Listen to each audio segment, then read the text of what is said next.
ঈদের নামে জশ্নে জুলুস মানি না, মানব না। আমার দেশের কিছু আলেম যাদের পরিহিত জুব্বা দেখলাম, মাথায় টুপি পাগড়ি আছে, মুখে দাড়ি আছে, এরাই স্লোগান দিচ্ছে, র্যালি করছে যে ঈদের নামে জশ্নে জুলুস মানি না, মানব না। বড় আফসোস হলাম, অবাক হলাম। আমাদের দেশে যে মৌলবীরা, যে সম্প্রদায়রা রাসূল করিম সাল্লাল্লাহু আলাইহি ওয়াসাল্লামের মিলাদকে কেন্দ্র করে জশ্নে জুলুসে ঈদে মিলাদুন্নবী পালিত হয়, সেটার যে বিরোধিতা করছে, এই সম্প্রদায়ের আলেমদেরকে আমরা দেখেছি। বেশি দেরি হচ্ছে না, এ বাংলাদেশের মধ্যে যখন সাবেক প্রধানমন্ত্রী তাদেরকে মাস্টার্সের সার্টিফিকেট দিয়েছে, তাদের দাওরায়ে হাদিসের মান মাস্টার্সের সমপর্যায়ে দিয়েছে, তখন তাদেরকে দেখলাম ব্যানার সঙ্গে নিয়ে রাস্তায় নেমেছে, মিছিল করছে। ব্যানারে লেখা আছে শুকরানা মিছিল, যে সরকার তাদেরকে যে উপহার দিয়েছে, গিফট দিয়েছে, সরকার তাদেরকে যা কিছু দিয়েছে, এগুলা পাওয়ার পর তারা শুকরিয়া আদায় করছে, কৃতজ্ঞতা পোষণ করছে।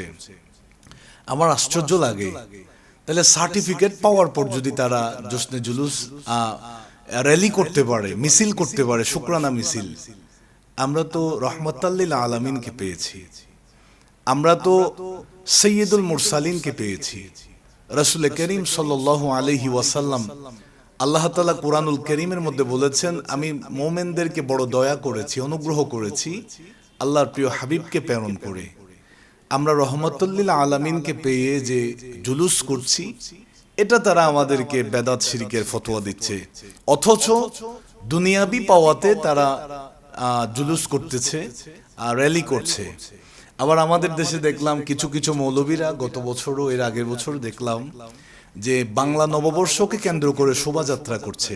বড় আফসোস হলাম, বাংলা নববর্ষকে কেন্দ্র করে শোভাযাত্রা করা জায়েজ, সার্টিফিকেট পাওয়ার পর শুকরানা মিছিল করা জায়েজ, আবার বলছে ঈদের নামে জশ্নে জুলুস মানি না, মানব না। আপনারা চিন্তা করে দেখুন, সাধারণ যারা আছেন, আমরা সকলকে বলবো, কোন হুজুরে কি বলেছে সেটা আমাকে মানতে হবে, বড় কথা নয়। আল্লাহ তাআলা আমাকে যে দিমাগ দিয়েছে, বিবেক দিয়েছে, বোঝার শক্তি দিয়েছে, মস্তিষ্ক দিয়েছে, আমাদেরকে বুঝতে হবে কোনটা ভালো, কোনটা মন্দ। এবার আসুন, কিতাবের মধ্যে পেলাম রাসূল করিম সাল্লাল্লাহু আলাইহি ওয়াসাল্লাম যখন আল্লাহ তাআলার নির্দেশে মক্কা থেকে মদিনাতুল মুনাওয়ারায় হিজরতের ইচ্ছা করলেন, নবীজি মদিনায় আসবেন, এটা মদিনাবাসীরা আগেভাগে জেনে গেলেন যে মদিনাতুল মুনাওয়ারায় রাসূল করিম সাল্লাল্লাহু আলাইহি ওয়াসাল্লাম কদম রাখবেন। কিতাবে আছে মদিনাবাসীরা একদিন, 2 দিন, 3 দিন, এভাবে প্রায় লাগাতার 12 দিন পর্যন্ত আউস এবং খাজরাজ গোত্রের লোকেরা তারা প্রতিদিন পাহাড়ের চূড়ায় উঠে যেত, যে আখেরি জামানার উম্মতের নবীর কদম মদিনার মধ্যে পড়েছে কিনা দেখার জন্য। সুবহানাল্লাহ। 12 দিন পর্যন্ত অপেক্ষা করার পর মদিনার এক ইহুদি এলান করছে, হঠাৎ করে দেখতে পারলো, ওহে মদিনাবাসীরা, ওহে আউস এবং খুজরাজের গোত্রের লোকেরা, যেই নবীর জন্য তোমরা 12 দিন পর্যন্ত অপেক্ষা করেছো, যেই নবীকে দেখার জন্য, যেই নবী মদিনাতুল মুনাওয়ারায় তশরিফ এনেছে কিনা সেটা দেখার জন্য, সেই নবী তো মদিনার জমিনের মধ্যে কদম রেখেছে। সুবহানাল্লাহি ওয়া বিহামদিহি। রাসূল করিম সাল্লাল্লাহু আলাইহি ওয়াসাল্লাম মদিনাতুল মুনাওয়ারায় যখন আগমন করলেন, মদিনার অলিতে গলিতে, মদিনার বিভিন্ন গাছের উপরে উঠে গেছে, বিভিন্ন ঘরের ছাদে উঠে গেছে, বিভিন্ন জায়গায় পাহাড়ে মদিনাবাসীরা একত্রিত হয়ে আমার নবীকে পেয়ে তারাও একটা জুলুস করেছে। সেখানে তারা উচ্চারণ করেছে, জা মুহাম্মাদু জা রাসূলুল্লাহ, ইয়া মুহাম্মাদু ইয়া রাসূলুল্লাহ। এইভাবে আমার নবীকে নিয়ে তারা জুলুস করেছে। সুবহানাল্লাহি ওয়া বিহামদিহি। আমরা নারে তাকবীর, আল্লাহু আকবার, নারে রিসালাত ইয়া রাসূলুল্লাহ বলছি। সে সময় মদিনাবাসীরা জা মুহাম্মাদু জা রাসূলুল্লাহ, ইয়া মুহাম্মাদু ইয়া রাসূলুল্লাহ বলে বলে নবীকে সঙ্গে নিয়ে জুলুস করেছে। সুবহানাল্লাহি ওয়া বিহামদিহি। এখানে শেষ নয়, কিতাবের মধ্যে পেলাম মদিনার যতগুলা রমণী ছিল, মহিলারা ছিল, সমস্ত মহিলারা ছাদে উঠে গেছে। মহিলারাও আমার নবীকে পেয়ে খুশি হয়ে তারাও উচ্চারণ করছে তলা আল বদরু আলাইনা মিন সানিয়াতিল বিদাই ওয়াজাবা শুকরু আলাইনা মাদা লিল্লাহি দাই। রাসূল করিম সাল্লাল্লাহু আলাইহি ওয়াসাল্লামকে সালামি দিয়ে দিয়ে মদিনার মহিলারাও জুলুস করেছে। সুবহানাল্লাহি ওয়া বিহামদিহি। প্রিয় দর্শক শ্রোতা, আরো একটা ইতিহাস, আরো একটা তথ্য আমি আপনাদেরকে দিচ্ছি।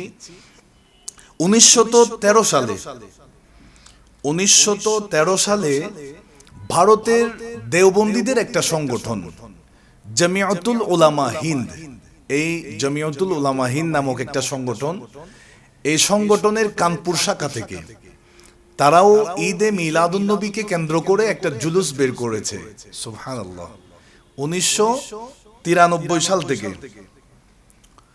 1913 সাল থেকে তারা ঈদে মিলাদুন্নবীকে কেন্দ্র করে একটা জুলুস বের করেছে। সেই জুলুসের নাম দিয়েছে জুলুসে মুহাম্মাদি সাল্লাল্লাহু আলাইহি ওয়াসাল্লাম।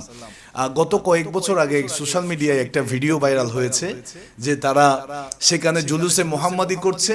সেই জুলুসে মুহাম্মাদিতে মুস্তাফা জানে রহমত পে লাখো সালাম পড়ছে, সবসে আওলা ও আলা হামারা নবী পড়ছে। এভাবে 1913 সাল থেকে তারা করতে করতে এই বছর 114তম তারা জুলুসে মুহাম্মাদি উদযাপন করবে। সুবহানাল্লাহ। সুতরাং আমাদের বাংলাদেশের যে ভাইয়ারা বুঝে না বুঝে বিভিন্ন সময়ে ঈদে মিলাদুন্নবীর বিরোধিতা করেন, জশ্নে জুলুসের বিরোধিতা করেন, আমি আপনাদের সবার উদ্দেশ্যে বলবো, আপনাদের দেওবন্দ যেটা আপনাদের হেডকোয়ার্টার, সেই জমিয়তুল উলামা হিন্দ কানপুর শাখায় 1913 সাল থেকে জুলুসে মুহাম্মাদি বের হয়েছে। আপনাদের মুরব্বী যারা আছে, আপনাদের শায়েখ যারা আছে, তারাও জুলুসের পক্ষে। সুতরাং আমি সকলকে বলবো, শুকরানা মিছিল আপনারা যদি করতে পারেন, বিভিন্ন সময়ে অসময়ে আপনাদের বড় বড় নেতাদেরকে স্বাগতম সুস্বাগতম জানাতে পারেন, তাদের সম্মানার্থে আপনারা বিভিন্ন সময় র্যালি করতে পারেন। আমরা আখিরি জামানার উম্মতের নবী রহমাতাল্লিল আলামিনকে পেয়ে আমরা জশ্নে জুলুস করলে এখানে বেদাত শিরিকের ফতোয়া না দিয়ে আপনারা নবীর মহব্বত নিয়ে বিষয়টা বোঝার চেষ্টা করবেন। আল্লাহ সকলকে বোঝার তৌফিক দান করুক।